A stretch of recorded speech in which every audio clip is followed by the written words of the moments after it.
जो दुष्ट आत्माओं से जकड़ा गया था, इंसान उसे वश में नहीं कर पाया, कोई वश में नहीं कर पाया, लेकिन वो यीशु मसीह की आराधना करके, यीशु मसीह की महिमा करके, यीशु मसीह को दंडवत करके, यीशु मसीह के सामने झुक के वो दुष्ट आत्मा से आजाद हो जाता है। हालेलुया! कितनी बड़ी बात है। अगर से आप इसे देखो कि आज हम परमेश्वर की महिमा करने के लिए तैयार नहीं है। हम बोल रहे हैं कि हमारी दुष्ट आत्माएं, हमारी समस्याएं बड़ी हैं, हमारी प्रॉब्लम बड़ी, हमारी तकलीफ बड़ी है, हमारा दुख बड़ा है। क्या हम उसकी महिमा कर रहे हैं? ये कितने साल से दुखी रहा होगा? क्या इसको यहोवा परमेश्वर के विषय में नहीं बताया गया होगा? बताया गया होगा। याजक लोग भी रहते होंगे, परमेश्वर के दास नबी भी रहते होंगे।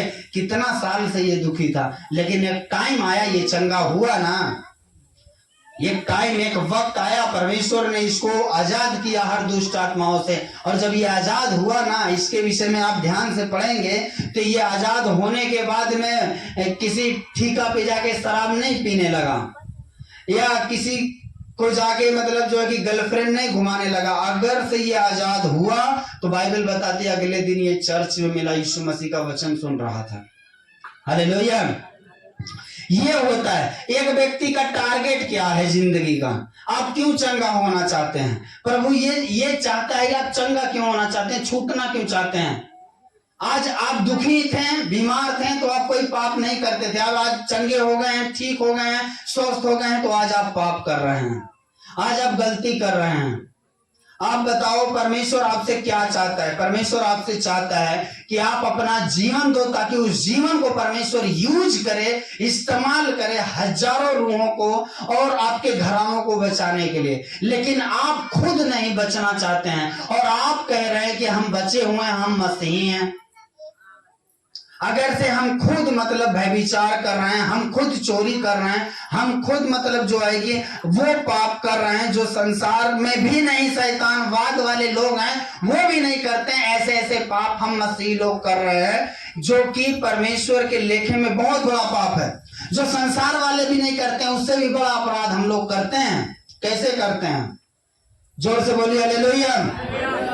वो तो पहली चीज अनजान है, उनको मालूम नहीं है वो किसके सामने झुक रहे, क्या कर रहे हैं, नहीं कर रहे हैं, उनको मालूम नहीं है।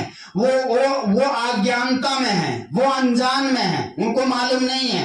उनके बाप दादाओं ने जैसे किया वो भी करते चले आए। लेकिन आप जानबूझ के अगर कोई गलती कर रहे हैं तो उनका किया हुआ 1000 अपराध आपके एक अपराध के बराबर होगा, क्योंकि जानबूझ के किया हुआ अपराध माफ नहीं होता है। हालेलुया! ये होता है, वो तो अनजाने में कर रहे हैं, उनको नहीं मालूम है। उनको डीजे पे डांस करना ऐसा लगता है कि डांस नहीं करेंगे तो मजा नहीं आएगा, माहौल खराब हो जाएगा। उनको सारा कुछ मतलब अय्यासी करना है। उनको अभी उनकी उम्र है, अभी वो जवान है, तो अभी उनको शराब पीना है, अभी उनको लड़कियों के साथ में जाना है, अभी उनको सारे गंदे काम करना है, उनको सारा कुछ अभी वो करेंगे। क्यों? क्योंकि उनको नहीं मालूम है। हालेलुया! लेकिन आज अगर से हम मसीही लोग भी वही करेंगे तो उनमें और हमारे में क्या फर्क रहेगा? उनसे 1000 लाखों गुना ज्यादा अपराध उनका 1000 1 लाख होगा तो हमारा 1 उनके बराबर होगा, क्योंकि हमें जानबूझ के कर रहे हैं, हम परमेश्वर को जान के कर रहे हैं, समझ के कर रहे हैं, ये जानते हुए कि ये अपराध हम कर रहे हैं। हालेलुया! आज एक इंसान आजाद होना चाहता है, चंगा होना चाहता है, छूटना चाहता है, लेकिन एक इंसान परमेश्वर की इसने आराधना किया, इसने दंडवत किया, इसने परमेश्वर की स्तुति किया, ये झुका प्रभु के सामने, इसको बोलते हैं स्तुति करना। परमेश्वर कहता है कि वो उसको परमेश्वर ढूंढता है जो रूह और सच्चाई से परमेश्वर की आराधना करता है। हालेलुया! परमेश्वर जब यीशु मसीह से पूछा गया प्रेम के विषय में, यीशु मसीह ने क्या कहा? तू अपने परमेश्वर यहोवा से अपने सारे मन से, सारे दिल, सारे हृदय, सारे आत्मा, सारी चीजों से तू प्रेम कर। क्यों परमेश्वर ने किसी चीज को नहीं रख छोड़ा? हालेलुया! दाऊद अपने भजन में लिखता है, धन वह है जिसके आत्मा में, शरीर में नहीं, धन वह है जिसके आत्मा में कपट ना हो। कपट यानी आत्मा में भी कपट हो सकता है। हालेलुया! अब एक इंसान के आत्मा में कहां से कपट हो सकता है? हालेलुया! हम दिखावटी तो बहुत करते हैं कि हम धर्मी बहुत हैं, पवित्र बहुत हैं, अच्छे बहुत हैं, लेकिन एक आप अंदर अंदर आत्मा, आपका आत्मा, हाँ फलाने को मार दो, फलाना मर जाए, ये लूट जाए, या किसी लड़की को आप बुरी नजर से देख रहे हो, किसी लड़के को आप बुरी नजर से देख रहे हो, आपके आत्मा में कपट है, लालच भरा हुआ है, आपके अंदर व्यभिचार भरा हुआ है, गंदे फिल्म गंदे गाने देखने का भरा हुआ है, आत्मा में आपके कपट है। आप शरीर से सफेद वस्त्र डाल दो, सफेद कपड़ा डाल दो, तो क्या हो जाएगा? उससे कुछ होगा? नहीं होगा। इसीलिए दाऊद कहते धन्य वह है जिसके आत्मा में कपट नहीं है। अब एक इंसान के अंदर, अगर से एक इंसान अंदर से ही शुद्ध नहीं होगा, अंदर से ही पवित्र नहीं होगा, आप बाहर से कितना बनोगे? मैं कितना बनूंगा? आप बताओ। हाँ, कुछ चीजें हैं हमारी जिंदगियों में कि जो हम करना चाहते हैं, पौलुस भी कहते हैं कि जो मैं करना चाहता हूं वो नहीं कर पाता हूं, और जो मैं नहीं करना चाहता हूं वो मुझसे हो जाता है। हालेलुया।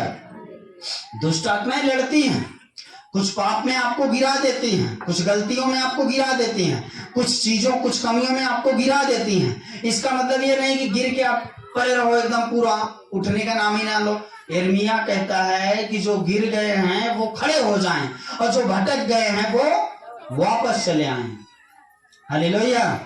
परमेश्वर कहता है गिर के परे मत रहो। बाइबल कहती है जो गिर गए हैं वो खड़े हो जाएं, और जो भटक गए हैं वो वापस चले आए। परमेश्वर तो कहते हैं मैं अपने खून से धो के बर्फ के नहीं तुम्हें साफ करूंगा, पाक करूंगा, तुम्हें धो दूंगा अपने लहू से। आओ तो सही मेरे पास, लेकिन हम आना ही नहीं चाहते हैं। क्यों? क्योंकि शैतान हमारे अंदर एक झूठ डाल देता है कि परमेश्वर अब हमें ग्रहण नहीं करेगा, परमेश्वर अब हमें माफ नहीं करेगा, हमारा पाप बहुत बड़ा है, हमारी गलती बहुत बड़ा है, परमेश्वर अब इसे माफ नहीं कर सकता। ये शैतान का सबसे बड़ा झूठ है, इसे निकाल दो अपने दिमाग से। हालेलुया।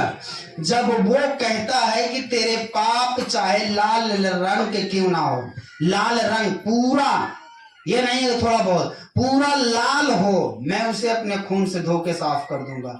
तो हम और आप कौन होते हैं? हालेलुया।